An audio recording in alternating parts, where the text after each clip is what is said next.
संतोष पागल के मीते हो, पीते हो।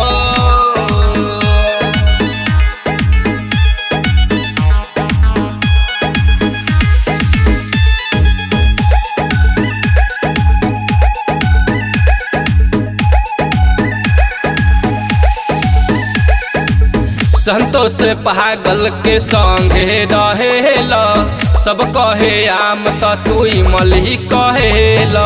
संतोष पागल के संगे रहेला, सब कहे आम त तू मलही कहेला। अरे हम कहिले ऊपर त तू देखेला का नीचे हो।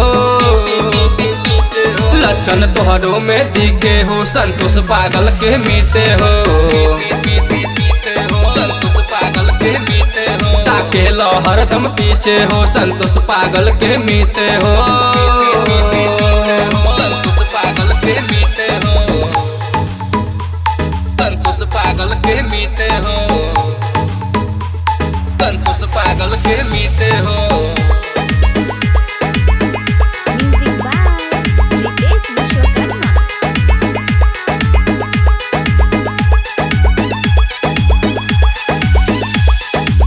केहू कुछु कहे देवे लगारी, संतोष के बाद लागे तोहरे बाबारी, तोहरे बाबारी, तोहरे बाबारी।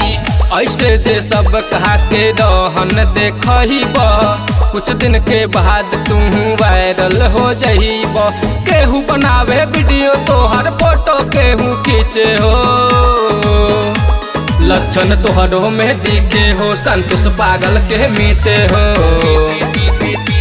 संतोष पागल के मीते हो, ताकेला हरदम पीछे हो। संतोष पागल के मीते हो, संतोष पागल के मीते हो। संतोष पागल के मीते हो, संतोष पागल के मीते हो।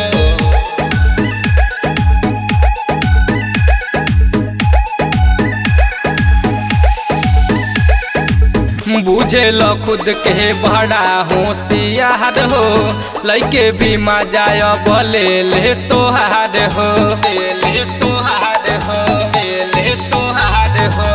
अपना आगे नाही माने लहार हो, होखेला घोल अब चर्चा तोहार हो।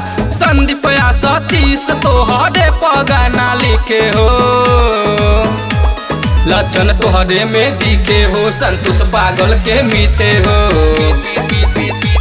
संतोष पागल के मीते हो, ताकेला हरदम पीछे हो। संतोष पागल के मीते हो।